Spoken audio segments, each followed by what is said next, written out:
Apakah Nabi Isa ini akan membawa syariat baru? Apakah Nabi Isa dengan turunnya Nabi Isa ini akan membawa ajaran yang baru? Tidak, tidak sama sekali.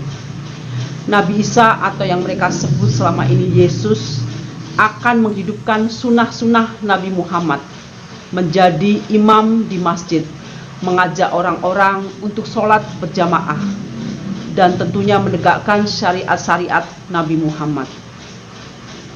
Nabi Isa, Isa putra Maryam atau yang mereka sebut selama ini dengan Yesus, datang untuk membatalkan syariat-syariat yang sudah dirubah oleh para pendeta tersebut.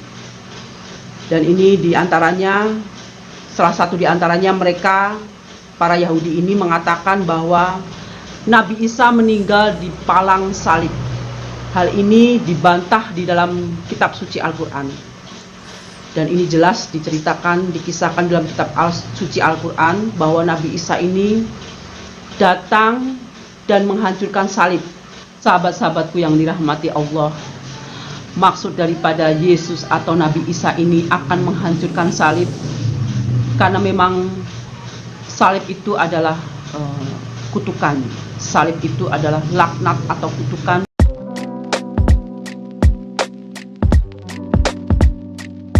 Assalamualaikum, selamat datang kembali di channel ini. Balik lagi dengan saya Luis Prasetyo. Kita hari ini akan bahas soal inspirasi Alkitab.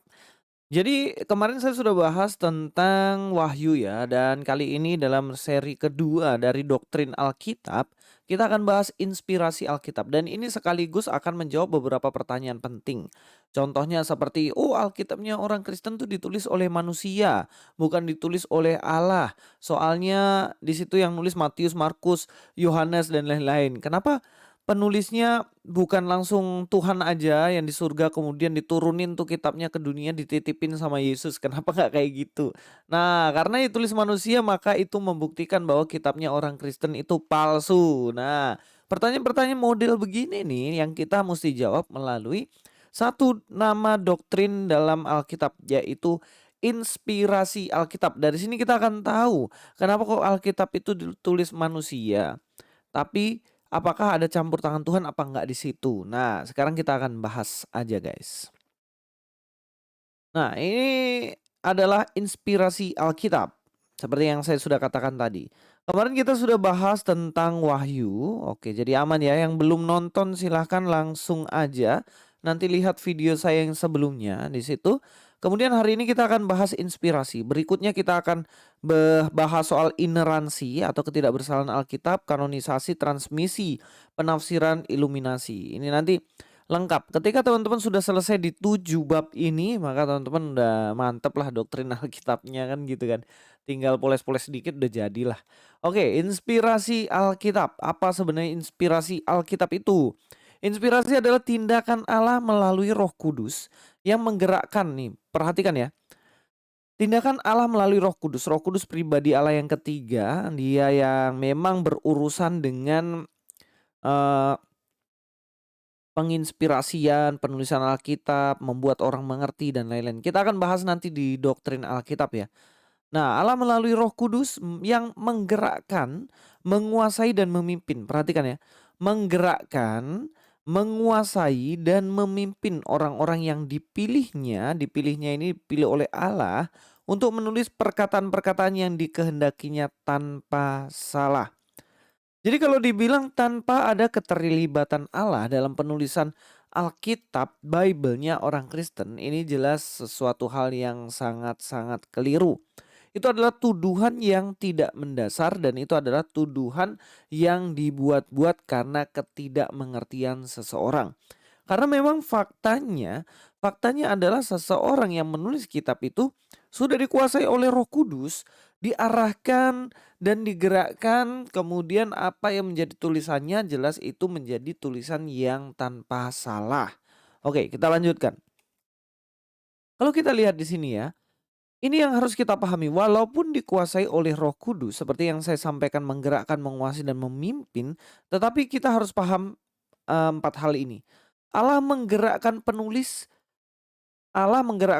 seperti robot, ini jelas sesuatu hal yang keliru ya. Ini maksudnya ini salah. Kenapa? Karena Allah menggerakkan penulis seperti robot ini adalah pandangan yang keliru karena Allah tidak menggerakkan seperti robot. Masih ada karakter-karakter yang ada di dalam diri penulis itu. Contohnya seperti apa nih?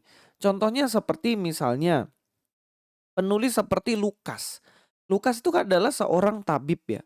Seorang tabib tentunya adalah seorang yang sangat-sangat teliti dalam hal kesehatan. Kalau nggak teliti, diagnosanya jelas akan keliru gitu kan. Nah, kemudian karakternya sebagai seorang tabib, dokter yang teliti dan cermat ini, itu jelas tetap mempengaruhi gaya penulisannya. Sehingga tidak seperti robot yang digerakkan, kemudian dia kerasukan dan dia tidak sadar diri dan nulis begitu kan. Nggak kayak gitu. Sama seperti misalnya Matius yang masih berlatar belakang Yahudi tentunya. Bagaimana tulisan-tulisannya memang ditujukan pada orang-orang Yahudi dengan karakter yang ia miliki. Musa pun seperti itu. Musa tidak digerakkan seperti robot, tapi dengan kesadaran dirinya ia menuliskan apa yang ia alami dalam kitab Taurat. Makanya saya agak heran dengan orang-orang yang menentang kitab Taurat, menentang kitab-kitab Injil yang mana mereka terlibat langsung dalam sejarah. Nanti kita bahas lebih dalam ini ya. Karena kalau satu orang saja yang tulis sebuah kitab, ya itu gampang banget ya.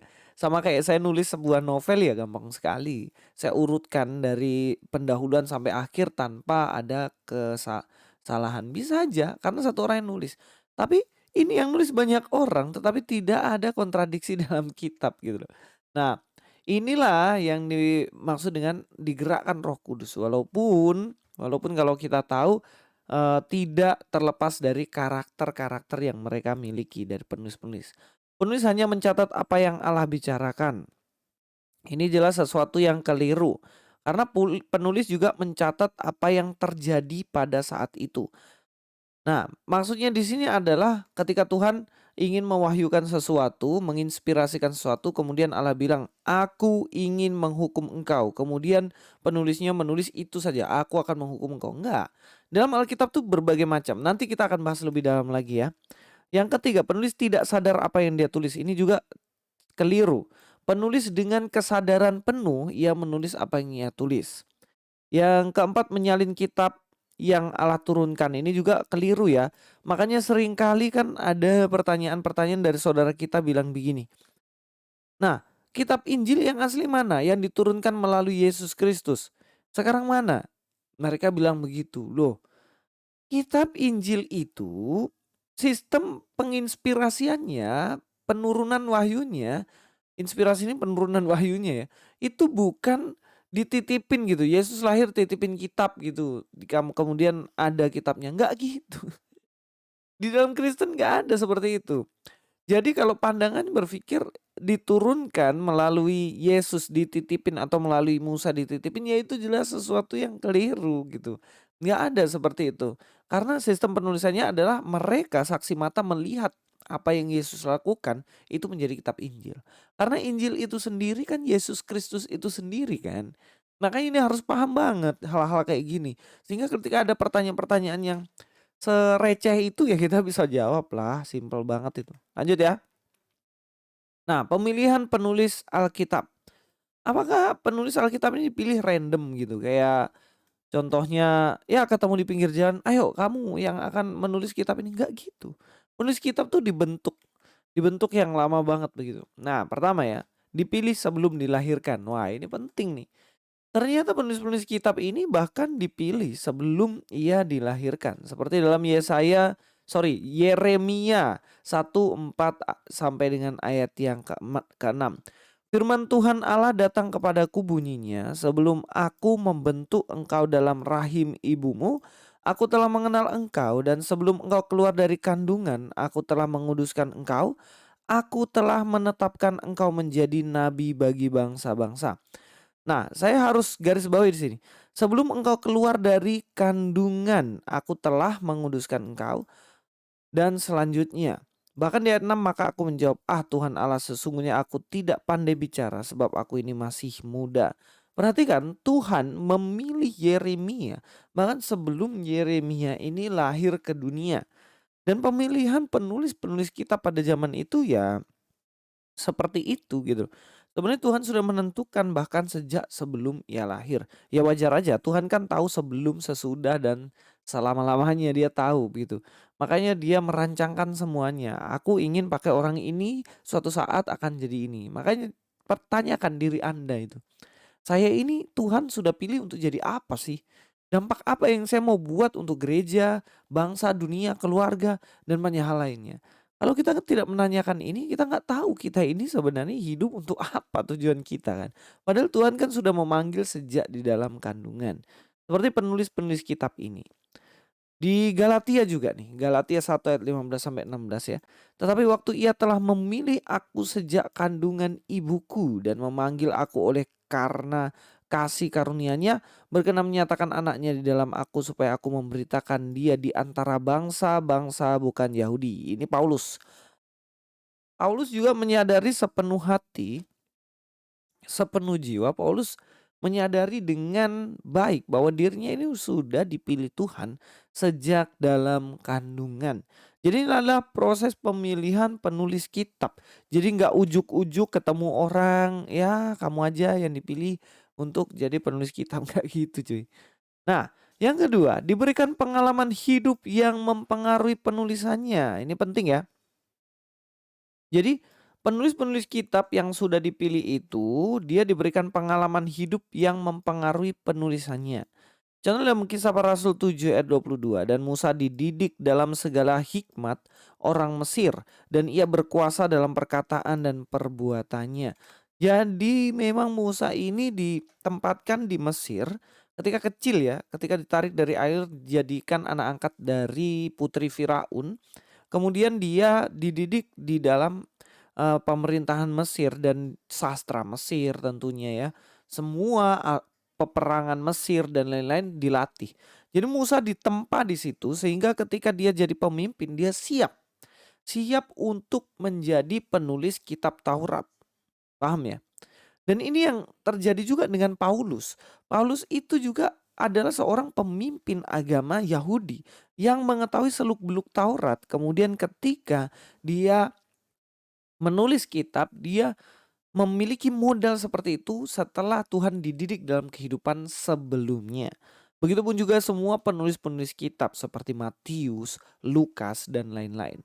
Tentunya mereka tidak terlepas dari didikan sebelumnya. Contohnya seperti saya contohnya. Saya terlahir jadi anak pendeta yang mendengarkan banyak doktrin dari orang tua sejak dari kecil. Kemudian ketika masuk ke sekolah teologi, kemudian apa yang saya pahami di situ itu sudah terbentuk dari sebelumnya. Kemudian ketika terjun dalam pelayanan dan itu sudah sangat-sangat gampang mulus gitu jalannya. Tentunya hal-hal seperti ini yang kita juga harus tahu.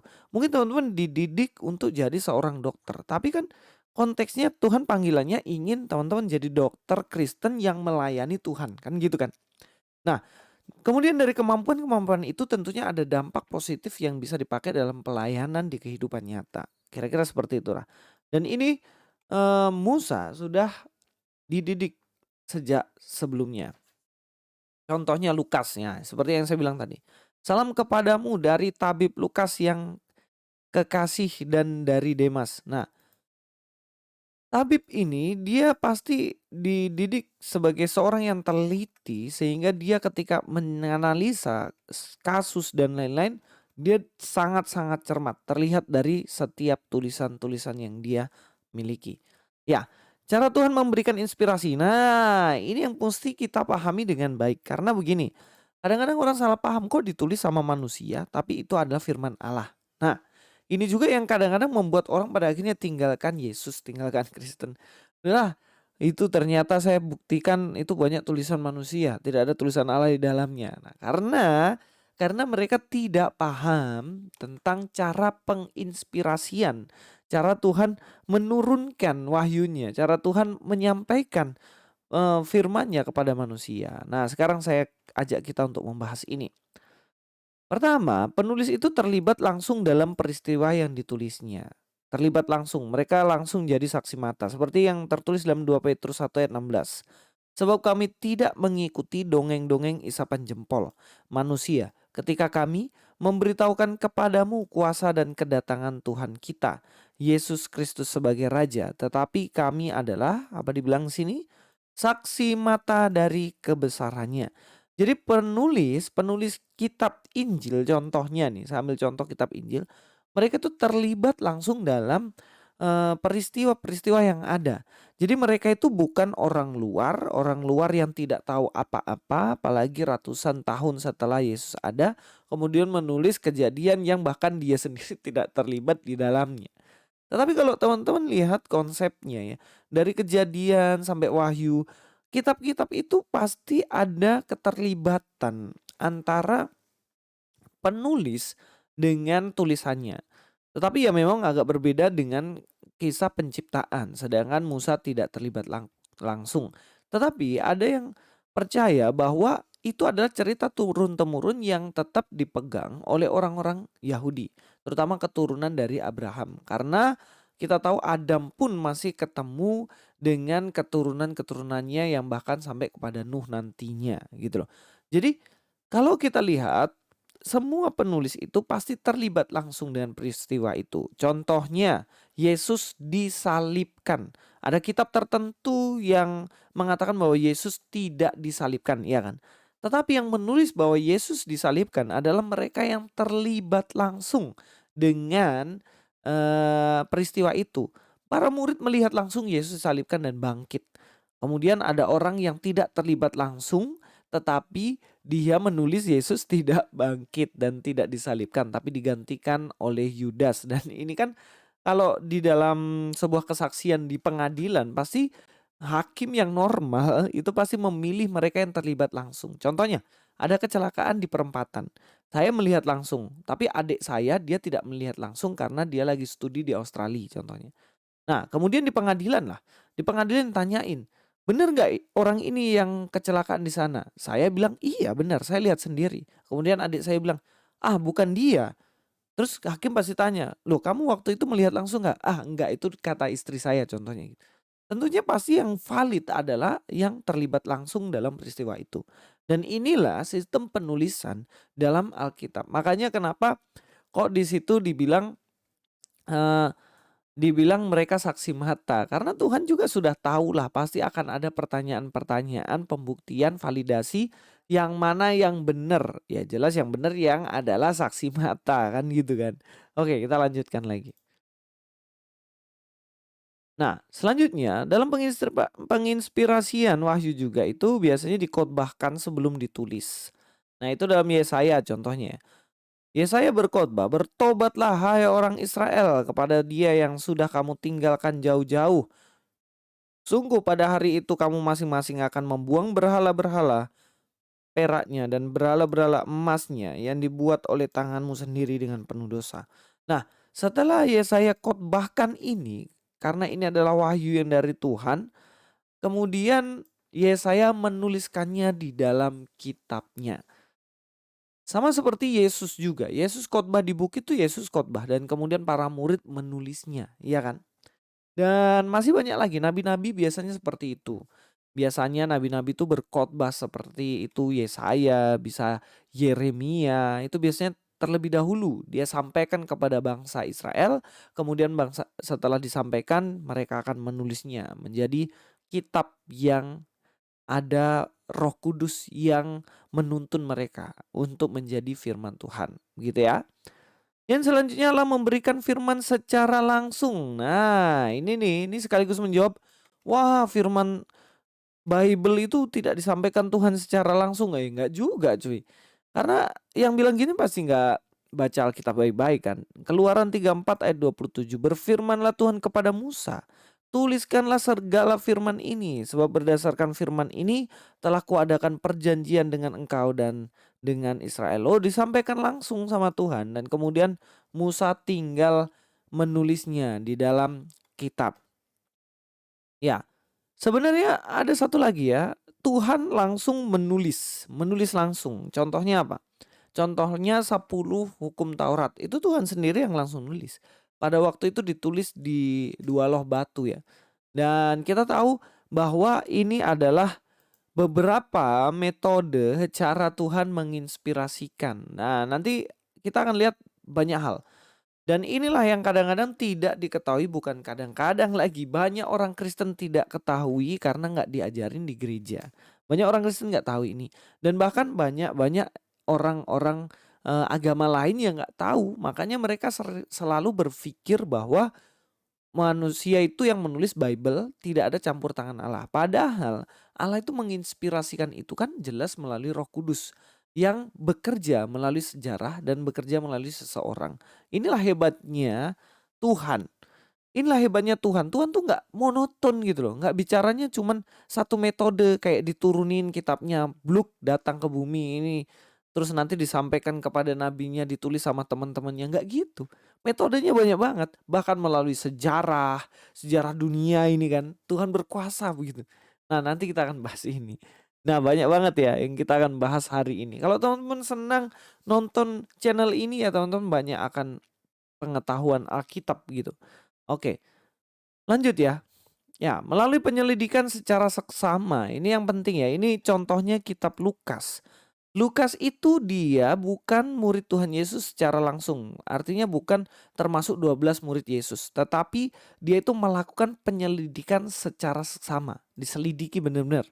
Nah, yang pertama, Allah menerangi pikiran. Ini jelas ya. 2. Mengingatkan apa yang harus ditulis, mendorong untuk menulis, mencegah pengaruh dosa dalam tulisannya, membimbing dalam mengungkapkan pikiran-pikirannya, pemilihan kata yang digunakan juga. Nah, ini bisa kita lihat sebenarnya melalui kitab Lukas juga. Oke, kita lihat sini ya. Dalam Lukas 1 ayat 1, Theophilus yang mulia, banyak yang telah berusaha menyusun suatu berita tentang peristiwa yang telah terjadi di antara kita, seperti yang disampaikan kepada kita oleh mereka yang dari semula adalah saksi mata dan pelayanan firman. Nah, itu ya. Jadi memang disampaikan oleh saksi mata ya, murid Yesus terlibat langsung. 3, karena itu setelah aku menyelidiki segala peristiwa itu dengan seksama dari mulanya, aku mengambil keputusan untuk membukukannya dengan teratur bagimu. Dikatakan apa? Menyelidiki segala peristiwa itu dengan seksama dari asal mulanya. Jadi tulisan dari Lukas ini bukan asal nemuin cerita terus dia ngarang-ngarang. Tapi itu sebenarnya diselidiki dengan seksama. Dia wawancarai para murid, dia juga wawancari orang-orang yang terlibat langsung, dia bukukan sistematis. Kalau seandainya apa yang ditulis Lukas ini salah ya pasti bertentangan dengan tulisan Matius, ya kan? Bertentangan dengan tulisan-tulisan dari Yohanes, tapi kan faktanya tidak. Makanya ini penting untuk kita pahami supaya kita nggak salah paham tentang Alkitab. Jadi jangan ragu, kalian harus percaya diri dengan kitab kalian sendiri sebagai orang Kristen. Karena kitab kalian tuh benar gitu loh. Karena cara menginspirasikannya itu begitu luar biasa yang bahkan sekarang saya rasa tidak ada tulisan yang sama dengan Alkitab. Bahkan kitab-kitab tidak ada yang seperti Alkitab seperti ini. Begitu luar biasa tulisan-tulisannya, begitu begitu benar apa yang di dalamnya, bahkan tidak bertentangan dengan sejarah sedikit pun, tidak ada bertentangan. Kalau dibicarakan di situ tentang Maria ya jelas Maria yang di situ adalah istri Yusuf, ya jelas itu bukan adiknya atau saudaranya Harun kan gitu. Nah, ini penting untuk kita pahami bahwa kitab kita diinspirasikan tentunya tidak bertentangan dengan sejarah. Lanjut ya. Kita akan bahas selanjutnya seperti yang saya bilang tadi ya. Ini adalah apa yang Tuhan lakukan kepada kitab kita yaitu menerangi pikiran, mengingatkan apa yang harus ditulis. Ini mengingatkan para murid ya. Mendorong untuk menulis, mencegah pengaruh dosa dalam tulisannya. Ini karena dikuasai oleh Roh Kudus, membimbing pikirannya dan pemilihan kata yang digunakan. Sehingga tidak ada hal-hal yang keliru di dalamnya. 2 Petrus 1 ayat 20-21, yang terutama harus kamu ketahui ialah bahwa nubuatan dalam kitab suci tidak boleh ditafsirkan menurut kehendaknya sendiri. Sebab tidak pernah dibuat dihasilkan oleh kehendak manusia. Perhatikan. Tidak pernah dibuat oleh kehendak manusia tetapi oleh dorongan Roh Kudus orang-orang berbicara atas nama Allah.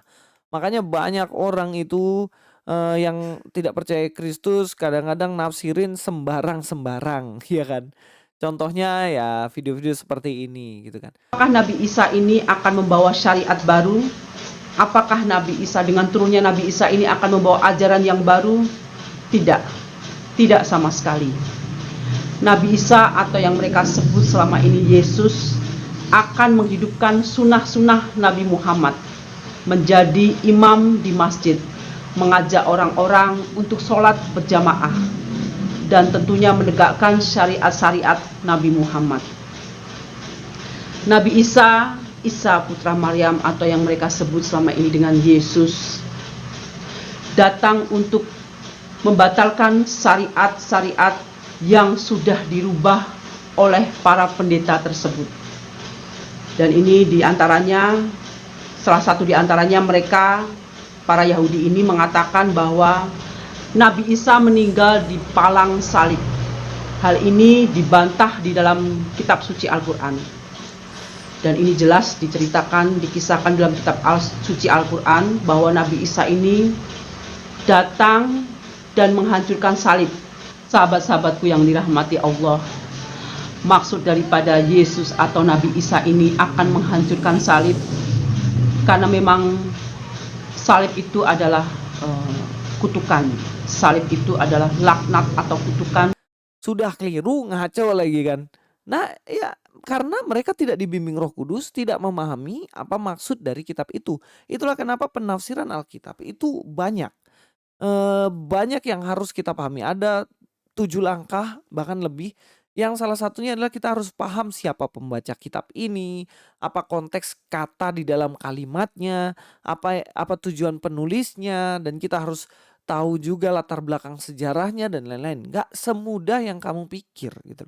Makanya kenapa orang Kristen kalau belajar Alkitab sungguh-sungguh, begitu ada orang yang mengajarkan tentang Kristen di luar konteksnya, pasti ketahuan. Pasti ketahuan. Gitu. Oke, yang terakhir. Yang terakhir di dalam 2 Timotius 3:16. Segala tulisan yang diilhamkan Allah memang bermanfaat. Diilhamkan Allah. Diinspirasikan oleh Allah. Diturunkan oleh Allah. Jadi salah kalau kita ngomong bahwa kitab kita itu tidak berasal dari Allah. Oke, ya panjang lebar ya 25 menit, tapi saya harap ini juga bisa membuat kita semuanya makin sadar akan kebenaran firman Tuhan, akan kebenaran apa yang Tuhan berikan kepada kita. Jangan merasa minder karena tuduhan-tuduhan mereka. Karena apa? Karena sebenarnya kita benar gitu loh. Iya kan? Ngapain yang bener nggak pede, sedangkan yang nggak bener terus harus pede gitu loh. Bukan karena kita minoritas berarti kita salah cuy. Oke, itu aja. Ya, sampai ketemu di video selanjutnya. Ingat, selanjutnya kita akan bahas ineransi Alkitab atau ketidakbersalahan Alkitab. Teman-teman selalu ikuti channel ini, bagikan sebanyak-banyaknya. Saya persilakan untuk teman-teman yang mau membagikan, nggak perlu izin ya, bagikan aja cuy. Oke, terima kasih. Sampai ketemu di video selanjutnya. God be with you.